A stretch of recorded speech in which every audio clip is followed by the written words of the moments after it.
பிரிட்டிஷ்காரங்க allopathy மருத்துவத்தை முன் வச்சும் பிராமணர்கள் ஆயுர்வேத மருத்துவத்தை முன் வச்சும் இந்த சித்த மருத்துவத்தை குறை சொல்லிட்டு இருக்காங்க.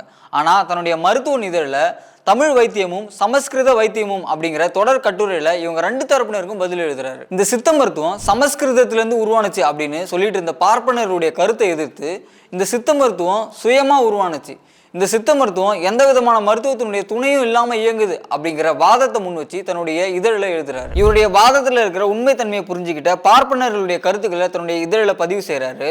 அது மட்டும் இல்லாமல் இவர்கிட்ட சிகிச்சை பெற்று குணமடைஞ்ச அரசர்கள், பார்ப்பனர்கள், பார்ப்பனர் அல்லாதவர்களாகிய சாதி இந்துக்கள் இவங்கள்கிட்ட இருந்து கடிதங்கள் வருது. இந்த கடிதங்களையும் தன்னுடைய இதழில் பதிவு செய்கிறார். ஆனந்தம் பண்டிதர் அவர்கள் இந்த சித்த மருத்துவத்தை பணம் சம்பாதிக்கிற நோக்கத்துக்காக பண்ணல, சேவையாகவும் கடமையாகவும் தான் பண்ணியிருக்காரு. உதாரணத்துக்கு சென்னையில் 1950 சித்த மருத்துவ சாலையை உருவாக்கி அதில் இலவசமாக மருத்துவம் பார்த்துருக்காரு. சுயமரியாதை இயக்க மாநாடுகளில் கலந்துக்கிட்டு தன்னுடைய குழுவோட அங்கேயும் இலவசமாக மருத்துவம் பார்த்துட்டு வந்துருக்காரு.